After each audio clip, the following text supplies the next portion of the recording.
major flooding has hit the Twin Tiers. A state of emergency and no unnecessary travel advisory are in effect for several counties. Some Pennsylvania residents have nothing left. We're homeless. We lost everything. We lost everything. Our neighbors lost everything. Authorities are warning to evacuate your home if necessary.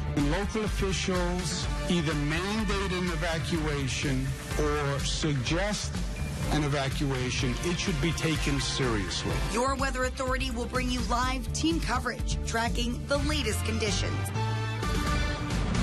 From WBNG, your Weather Authority, this is 12 News This Morning. We start 12 News this morning with overnight footage from Kirkwood Avenue in Kirkwood, where floodwaters ripped chunks out of a railway track there. Pieces of debris were falling early this morning. The DOT was on scene as well, and they were cautioning people to stay away. At the five-star storage units were under about a foot of water. Check out the car here. Authorities say a woman had to be rescued from a car. We will continue to monitor this situation. So with that, good morning on this Wednesday, August 15th. I'm Claire Curran. Thanks for waking up with us here. Certainly many residents across the Twin Tiers and beyond dealing with the impacts of these recent flash floods. Scott Cecina is standing by live from Appalachian outside a church that's completely damaged by flooding. First, we need to start with meteorologist Damon Matson in this morning.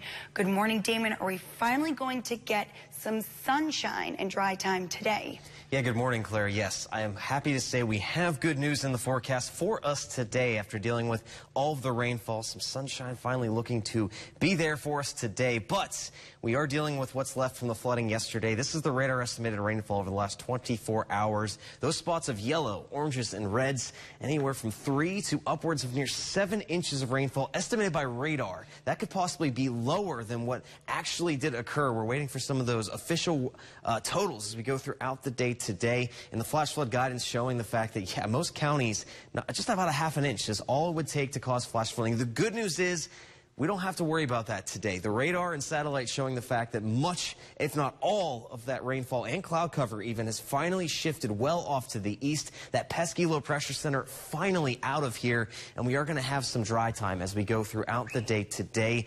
Nothing to worry about through the morning hours. You don't even see anything really approaching from the west. I'll let you know how long this dry time does last and when we are expecting to see maybe a little bit of rainfall returning in just a bit. All right, thanks so much, Damon. Now we're going to send it right out to Scott Cecina, live in Appalachian. Good morning, Scott. What's the latest there? Hey, good morning, Claire. I'm here at the Faith Christian Fellowship Church in Appalachian. This is right along Pennsylvania Avenue. The damage is devastating here. We want to give you all a look of just what we're dealing with here. Now, the church has been flooded. We know that as the water rushed up here and went into the church. And this is Deer Lick Creek. This creek usually doesn't look like this at all, but just from the amount of rain and the flooding that we've had over the past few days, the water levels have significantly risen up, and it went up on the banks here. And as you can see, there's a lot of mud and a ton of rocks and debris through the area right here.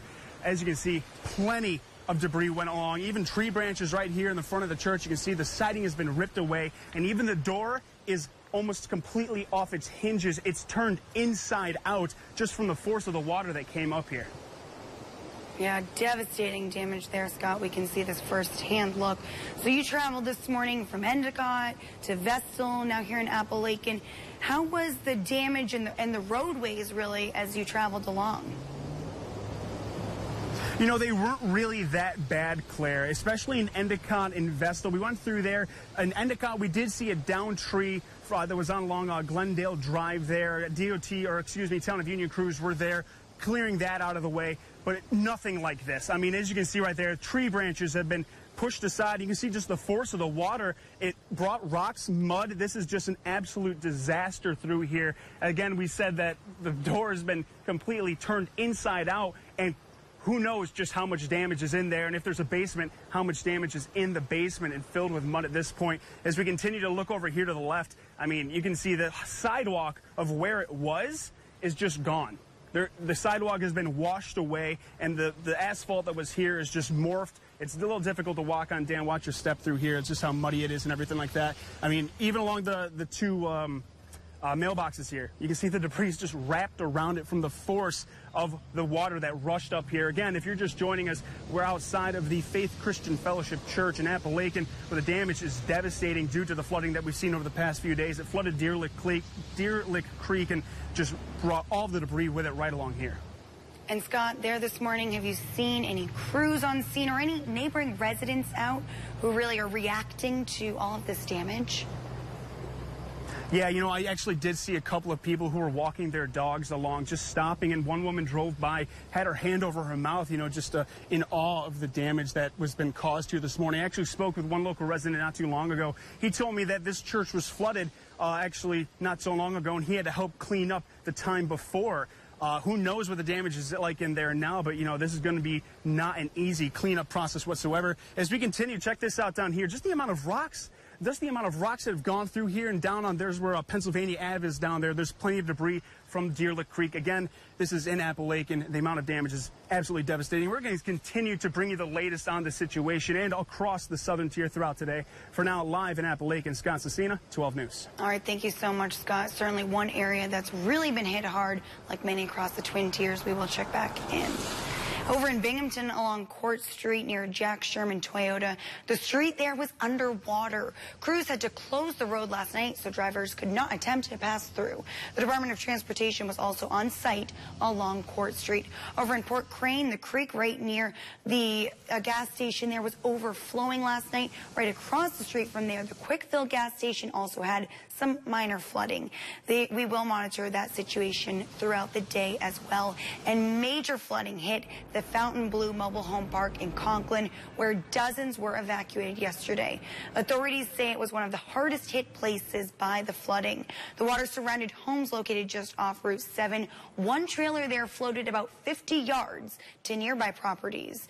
As people were being evacuated in boats, others nearby were pumping feet of water from their homes. And staying in Conklin, many homes in this area aren't doing any better. Roads turned into raging rivers as floodwaters rushed through the area, damaging homes. But the residents say they're not surprised. I wish it would stop. I'm sick of worrying about, you know, am I going to have a house to come home to? You know, it's scary. It's not a joke. Christina Decker's family experienced significant flooding in their basement, which was filled with more than 6 feet of water. You can see there. New York Governor Andrew Cuomo was in our area yesterday, joining local leaders, taking a look at conditions. A state of emergency was declared for counties across New York. This includes Broome, Tioga, Delaware, and Shenango counties. With this declaration, the governor says the National Guard will provide personnel and vehicles to the southern tier. That includes 50 soldiers and vehicles to Binghamton. While in Vessel, he urged people to take this flooding very seriously. People have a tendency not to want to leave their homes. I understand that tendency. You want to stay home. You feel safe in your home. Your home can be the most dangerous place to be. And when local officials either mandate an evacuation or suggest an evacuation, it should be taken seriously. In Broome County, County Executive Jason Garner said with this state of emergency, which is still in effect in the county, there's no recreational use of waterways in the county, and officials say not to drive on any flooded roadways. And it wasn't just our area hit by this major flooding, but also Susquehanna County, Pennsylvania. Flooding in the small town of Franklin Forks left destruction, devastation in its wake. Families lost their homes and businesses due to the storm. The flooding caused massive damage to this town. Many people were evacuated early yesterday morning as the water started rising and flooding inside the homes. We spoke to a family who says they are heartbroken to see the town that they love destroyed. There's buildings just knocked over. There's buildings picked up and moved. Everything is just totally devastated. It's unlivable here. Neighbors say the flood was so strong it carried cars, boats, and a small building with it. Heading west to Bradford County in northern Pennsylvania, where they were also feeling the impact of the flooding yesterday and the last couple of weeks. In particular, Monroeton is feeling the major impacts from the flooding still this morning. Flooding devastated Kellogg Road right off Route 220. Parts of the road were closed yesterday. In our area, the guardrail had to be completely ripped out of the road. Trees were falling into rivers. Lots of branches floating through these rapids you can see there yesterday. Fire officials say they are prepared if another storm does roll through our area in the forecast. They were called in from all different counties around Bradford County and Bradford County. They had airboats along with motorboats capable to withstand to get into these people to help them out that was trapped. Fire officials say the neighborhood of Kellogg Road, families there were evacuated by rescue boats yesterday morning. They say one mother and her child were airlifted from their home. Their current condition has not yet been released. Again, we will continue tracking all of this. A list of road closures are posted on our website, WBNG.com, and some schools with summer classes are closed today. Those are scrolling on the bottom of your screen. For now, your time is 6:40, and just ahead on 12 News this morning, we're going to check back in with Scott Cecina live with another report on the flooding situations in Appalachian where a church is destroyed. First, here's Damon with a weather update. Yeah, we're looking at plenty of dry time today, and that is good for all the cleanup crews that are going to be out and about today. I will let you know how long that lasts, and we'll take another look at those river forecasts coming up in just a bit.